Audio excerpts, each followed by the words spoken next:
Hello, I am Rene'e Turner and I'm going to submit my journal entry for week 2. Let us begin. Why is it important to complete a readiness assessment prior to starting an exercise program?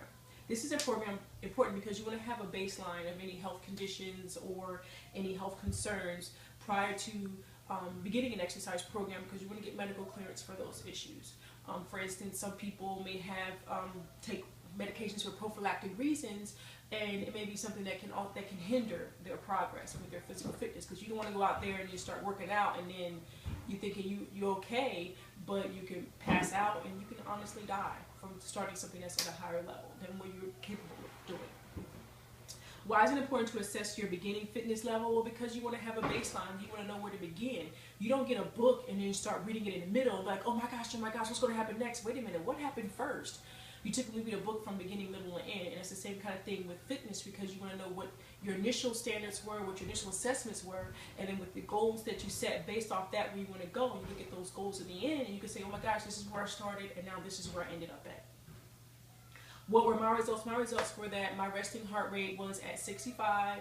When I did the test, I finished it in 15 minutes, and I ended up with a pulse rate of 171, which puts me in the above average range. How did my results compare to other visuals within my age group?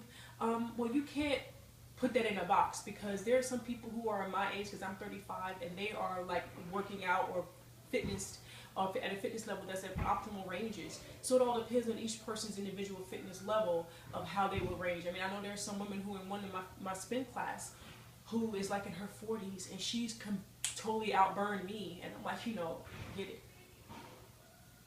Were you happy with these results? Why or why not? For me, I was pleased, but I wasn't happy. And that's a personal thing for me, because I always want to do better than my last goal. And it's a matter of saying I can run 1.5 miles in 12 minutes. So with me walking it, I know it's going to take a little bit longer, but that just means that the very next time that I do this test, I want to do better than 13:15. I mean, I think that that's not bad, but I just feel like I can do better. And I know I'm basing it off of me being older and when I was younger, but at the same time, it's just a personal thing for me where I always want to do better than my last time. Whether you are happy with the results or not, identify 3 ways you can improve your results.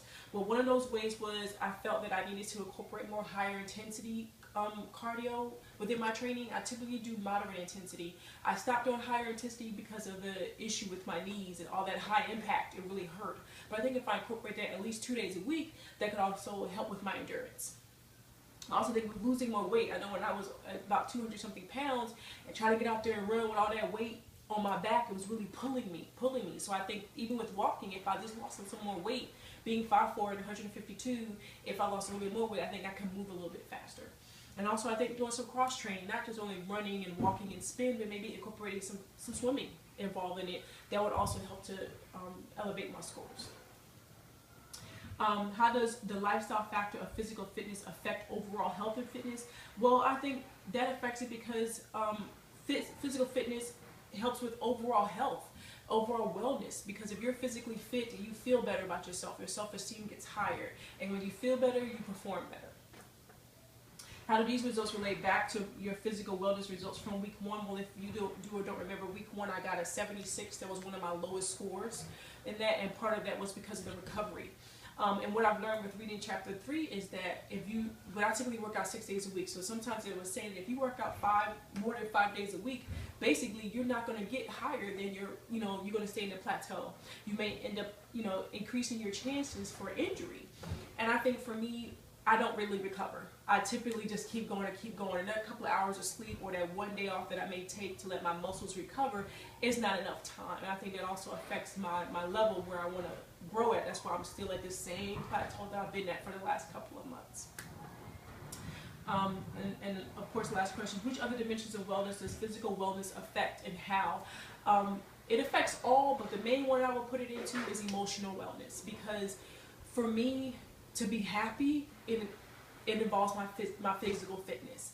And my girls will tell you, if I don't work out, mommy's grumpy. She's grumpy, and which I typically am, because working out is kind of like my morning shower, where I get up, I shower, I go to the gym, and it opens me up. It begins the brightness of my day. So I think that's one of the dimensions that is greatly affected with physical fitness. And thank you.